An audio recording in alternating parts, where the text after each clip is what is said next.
Hi there and welcome to the Explaining History video channel. The thing I'm going to talk about today is quite a complex idea. We were discussing it this morning when I was teaching my Year 9 group on Interhigh, and I thought it's worth investigating for a little bit. It's the idea of nation states. What are they? How did they emerge?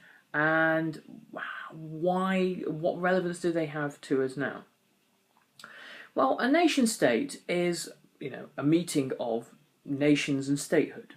Let's look at what nations are first, because this is a complex idea, and it's one that's very abstract. So it's a difficult one to grasp, even for some of the great minds out there.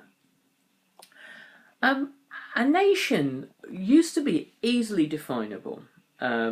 In the 19th century, it was definable as really a kind of a linguistic group. So a group of people that spoke the same language were considered to be really part of the same nation, having the same, what you call, national identity. Now, in the 20th and the 21st centuries, this is less and less relevant. For example, you could go to a city such as London and New York and find the majority of people there speaking English.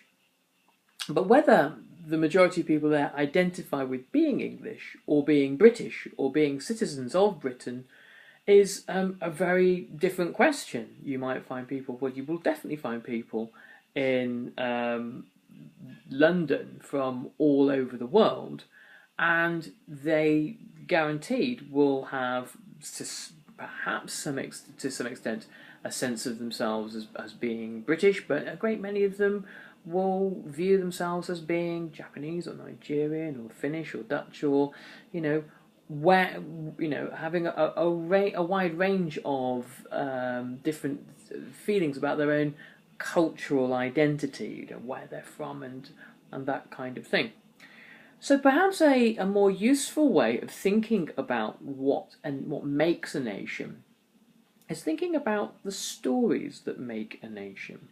Now, a national group invariably has a shared past, a shared sense of identity. The purpose of it always used to be really that the purpose of teaching history in schools was to try to instill in children this sense that, in Britain, that we were the nation of Agincourt and the Armada and the Glorious Revolution and all these things, and this is why this sceptred isle is a good place to have come from, and this is part of your role is to be obedient and loyal to all this, and it's a very, very politicized kind of thing. In the 21st century, it still is generally the case that nationality and national identity come from this idea of a group of people, perhaps a group of many millions of people now, having a shared past. So having a shared past that they can all have some kind of sense of identification with. In the 19th century, when we're talking about things like the unification of Germany and the unification of Italy and the development of France as a nation-state after the Revolution in the 19th century, certainly it's the case that a shared culture and a shared history and a shared sense of contributes to a shared sense of national unity. And so these are some of the places that the ideas of nationhood come from. Very often cultures look into the past to find their identity. States are very modern inventions. A state, in essence, is the sum total of all the government, the police, the army, the means by which law is enforced, the judiciary, the bureaucracy, the means by which a society is administered. And the difference between a government and a state is that for a state to be a state, it has to have sole and ultimate power within its borders. So a state, the German or the French or the British state, cannot tolerate, say for example, a separate army milling around in its borders, or a separate government.